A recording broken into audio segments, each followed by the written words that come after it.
My name is Ava. Right now, I'm back in my hometown to have my baby. My husband, Jeffrey, is waiting for us at our new big apartment that we moved into for our baby. I gave birth to our much-anticipated child in my hometown, supported by my parents who were very excited to become grandparents. We named him Thomas. He's a boy.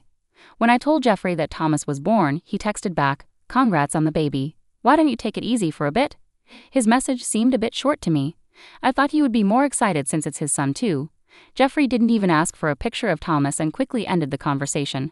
I figured he must be busy with work and didn't ask him anything else.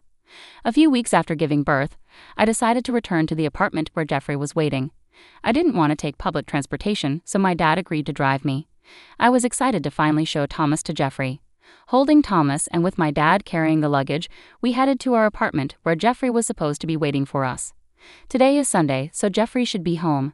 He's the type to stay indoors unless he has something specific to do. As I unlocked the front door, I heard quick footsteps inside. I knew right away those weren't Jeffrey's. He doesn't usually move so fast. To my surprise, my mother-in-law rushed out from the living room. I don't get along well with my mother-in-law. She often makes passive-aggressive comments when she sees me. When I visit the in-laws with Jeffrey, and he and my father-in-law aren't around, she often says things like, "Still working full-time even though you're a wife? No one thinks a working wife is attractive. You should quit your job soon," without even knowing about my job. She also says, "Your chores are neglected because you're working. Aren't you making Jeffrey help with chores too?"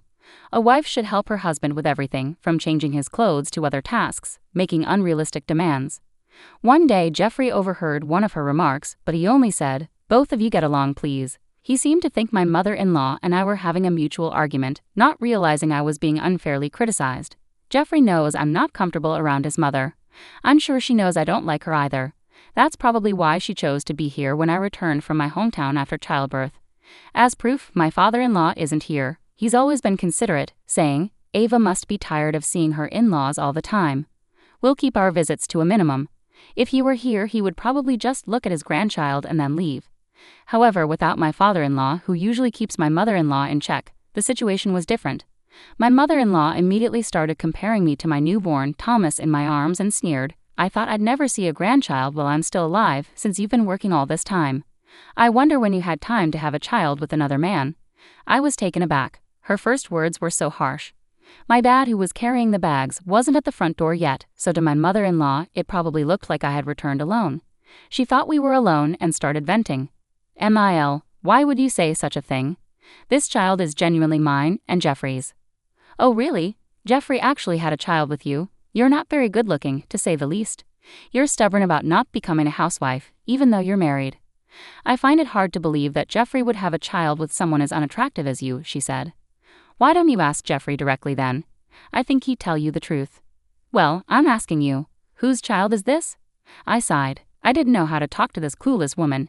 If this continues, she might even start speaking badly about my newborn. I decided to get her to leave quickly.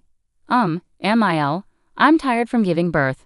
If you want to see your grandchild, could you please come another day, preferably with my father-in-law?" "Huh, what are you talking about? My home is here." I frowned, puzzled by my Mil's statement, but she looked confident. "I'll be living in this high-rise apartment, so there's no use trying to kick me out. In fact, I'm the owner now. If you go against me, you'll be the ones who get kicked out." I sighed again. Her reasoning was so confusing that I started to question if she was actually wiser than me, despite being older. "This apartment is where Jeffrey and I originally lived. You're not paying any rent, so you can't claim to be the owner." Yet my mother-in-law remained confidently unapologetic. "The owner of this apartment is Jeffrey. He's the one who allowed me to stay here in this high-rise. He essentially transferred authority over this place to me." "Do you really think that argument holds water? The main support of this household is Jeffrey. Therefore, as Jeffrey's mother, I hold even greater authority here. A daughter-in-law and her child should occupy a lower position." My mother-in-law noticed my exasperated expression and chuckled loudly, as if she believed she had won the argument. "Daughters-in-law don't get their own rooms. If you want to stay, I might consider giving you a spot in the closet, but you'll need to pay $1,000 a month." "In that case, I'm leaving," I declared, turning to my father who was with me. "Dad, can I come back to our family home?" My father, who had heard all of my mother-in-law's cutting remarks, nodded decisively. My mother-in-law seemed completely oblivious to anyone else's presence, looking as startled as if she had been hit with a BB gun. But even with my father there, her determination showed no signs of faltering. "Going back to your parents is such a shameful thing. This is why incompetent daughters-in-law are no good. Get out of my sight with that child. I don't even know whose baby it is. My father responded calmly to my mother-in-law, who was laughing loudly, saying, I'll be informing your husband about this. With that, he took our things and headed back to the parking lot. My mother-in-law, seeming not to fully understand the situation, yelled after us from the doorway, laughing scornfully. What's telling my husband going to do? He'd never sympathize with a failed family like yours. He'll probably tell you to never come near our house again. Did you know my husband is a CEO? Why would he bother with a family when we don't even know what kind of job you have? We live in completely different worlds. If you understand, then just leave. Her laughter followed us all the way to the parking lot, showing little concern for the neighbors. My father and I sighed as we got into the car. I knew you weren't getting along with your NIL, but I had no idea she was that awful, my father said. Right? She acts so nice in front of Jeffrey and my father-in-law. I thought no one would believe me. I've only told Mom and Dad, but she's even worse than I described, isn't she? Yes, indeed. My father drove us back to our family home. During the drive, I called my mom. She was worried and urged me to be cautious and return safely. Didn't seem like Jeffrey was around, but do you think he agrees with my NIL's behavior? My dad asked. I shook my head, indicating I didn't know. I planned to contact Jeffrey soon, but before I could, Jeffrey called me. As soon as I answered, Jeffrey sounded frantic. I heard you came back for a bit. Where did you go? I'm going back to my parents' home. What? Jeffrey, earlier it seemed like you weren't at our apartment. Where were you? I went shopping because my mom asked me to. She wanted me to buy lobster for a fancy dinner tonight. I thought I sent you a message before I left, mentioning what time I'd be at the apartment today. I thought you read it. Why did you prioritize shopping over being here? It was my mom's request. You could have at least told me you were going shopping, couldn't you? Why didn't you contact me until now? Jeffrey was at a loss for words hearing my questions. This is typical of him. He avoids getting involved in conflicts so he doesn't take anyone's side, not mine or my mother-in-law's. Maybe this time he listened to my mother-in-law who was nearby and assumed things would be fine with me. But I'm not someone who stays quiet after being treated like this. I sighed heavily. Hey, do you know what your mother said to me? Huh? You told her to leave, right? She came over to help with household chores while you were away. It was your mother who told me to get out. Specifically, she said our son isn't yours, Jeffrey, and that there's no place here for a daughter-in-law. So she'd rent out a closet for $100 a month. She said a lot of hurtful things. Come on, adults wouldn't say such terrible things. You must be exaggerating, right? My dad was there too, so he heard your mother's awful remarks. I was right there listening. With 2 witnesses, do you still believe what your mother says? It's not like that. Then what is it? Are you going to support me and ask your mother to leave our apartment? Are you going to make her leave? At my firm tone, Jeffrey fell silent. He didn't deny what I said, but he also didn't seem willing to ask his mother to leave. Even though our child's paternity was questioned, Jeffrey didn't seem to fully understand the gravity of the situation. I was stunned by his lack of awareness. I see. I'll leave then, and both you and your mother should leave too. I'll start the process to end the lease immediately. What? Jeffrey exclaimed in shock from the other end of the phone. Did you forget that the apartment is in my name? And haven't you told your mother that I earn more than you? She keeps pressuring me to quit working and be a housewife. I've had enough. How long will you let your wife endure such verbal abuse? Wait, please wait. We finally got this high-rise apartment. Don't just end the lease like that. It's a waste. A waste? Is that all you can say? Do you think you can keep living there after evicting the landlord, which is me? I didn't evict you. You're allowing your mother, who kicked me out, to roam free. Essentially, you're letting her drive me and our child away. I'm not generous enough to rent out my place to strangers. I ended the call, disgusted by Jeffrey's indecisiveness and his failure to protect his family. If in the future my mother-in-law says something hurtful about our child, Thomas, I bet Jeffrey would just brush it off with a casual calm down. I can't accept a man who would let his child be hurt like that.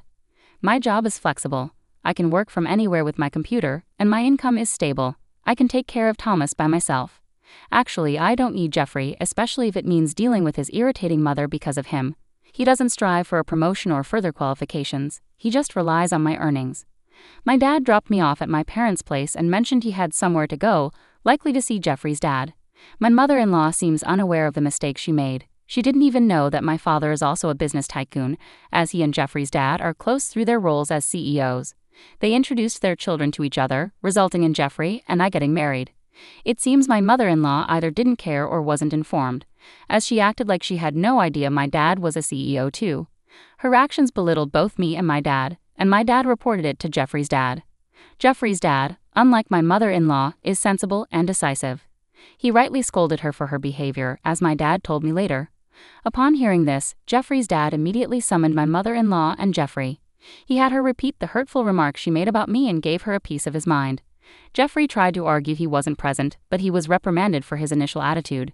The next day, my father-in-law came to my family's home with a box of candies as an apology. However, I couldn't bring myself to forgive them, so I declined the candies and asked them to leave. During this time, I terminated the lease of our apartment.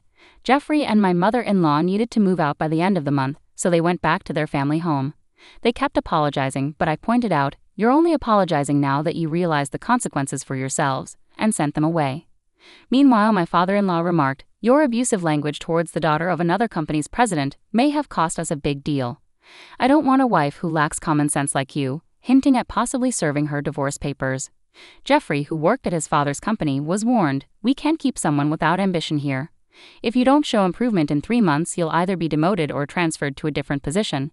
Consequently, he's now focused on studying hard to obtain a certification. However, starting from scratch is challenging for Jeffrey, who had relied on my earnings. I receive regular updates from my father-in-law about their situation. My mother-in-law continues to plead with him not to divorce her, showing no effort to find a job and hasn't even unpacked her belongings from the apartment.